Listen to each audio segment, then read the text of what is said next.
दोस्तों, welcome to YouTube channel. आज हम पढ़ने वाले हैं एमपी पटवारी की परीक्षा के लिए भारतीय अर्थव्यवस्था से संबंधित टॉप 10 एमसीक्यू।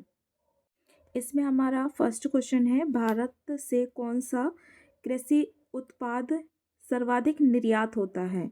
तो इसका आंसर है बासमती चावल। भारत से सर्वाधिक निर्यात बासमती चावल का होता है। नेक्स्ट क्वेश्चन है, G3 अर्थव्यवस्था किन्हें कहा जाता है? इसका आंसर है अमेरिका, यूरोपियन यूनियन और जापान को अर्थव्यवस्था G3 अर्थव्यवस्था कहा जाता है।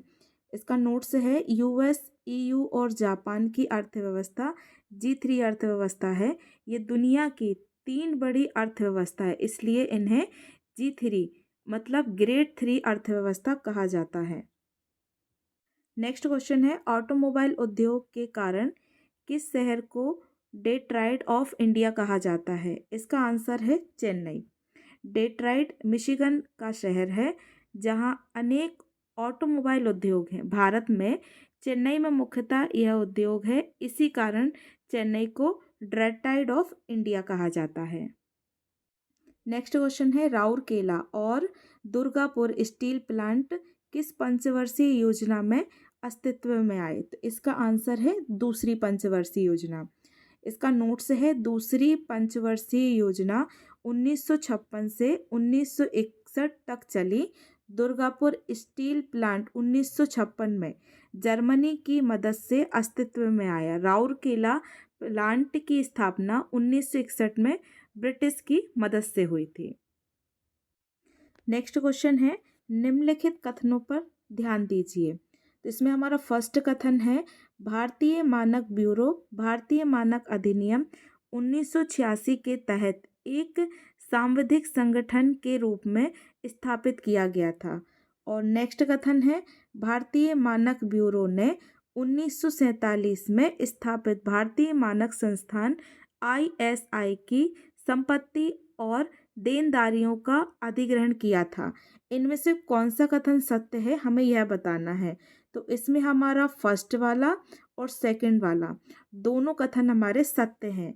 इसका नोट्स है, भारतीय मानक ब्यूरो वह संस्था है जो भारत में राष्ट्रीय मानक का निर्धारण करती है।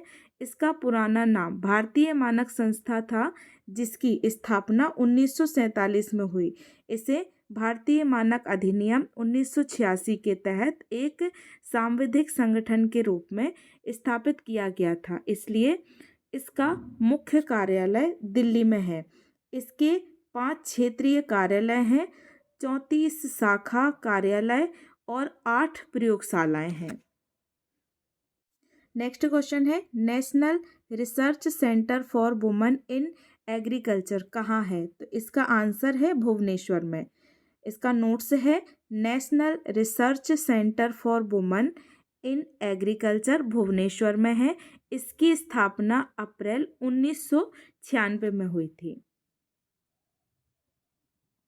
नेक्स्ट क्वेश्चन है, 1991 की औद्योगिक नीति के अनुसार भारत में पब्लिक सेक्टर के उद्योगों की संख्या कितनी रह गई है? तो इसका आंसर है 8।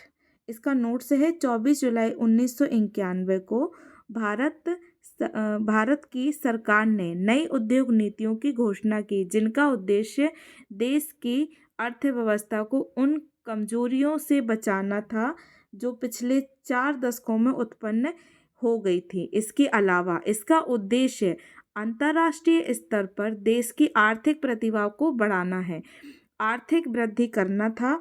उसमें 1956 के नियम में संशोधन करके पब्लिक सेक्टर के उद्योगों को 17 से घटाकर 8 कर दिया गया था। इसमें कोयला, खनिज तेल, सोना, चांदी, मैग्नीज, रेलवे, परमाणु ऊर्जा आदि प्रमुख थे।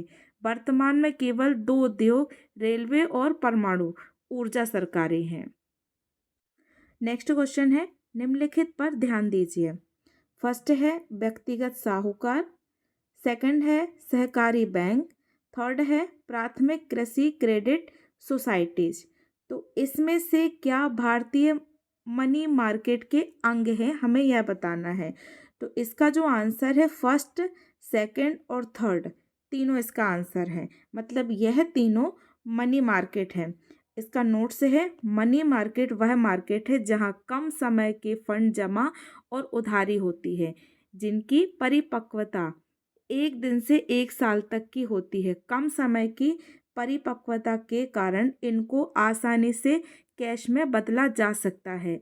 भारत में मनी मार्केट के 2 प्रकार होते हैं। फर्स्ट होता है संगठित मनी मार्केट, सेकंड होता है असंगठित मनी मार्केट।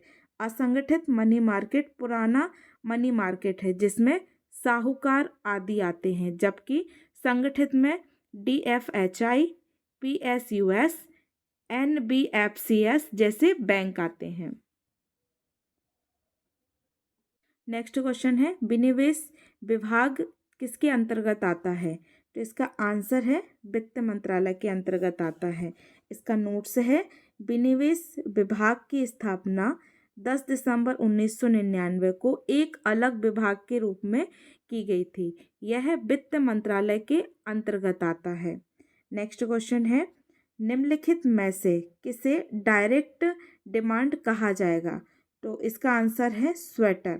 स्वेटर को डायरेक्ट डिमांड कहा जाता है। डायरेक्ट डिमांड उसे कहा जाता है जिसकी बाजार में सीधे मांग होती है।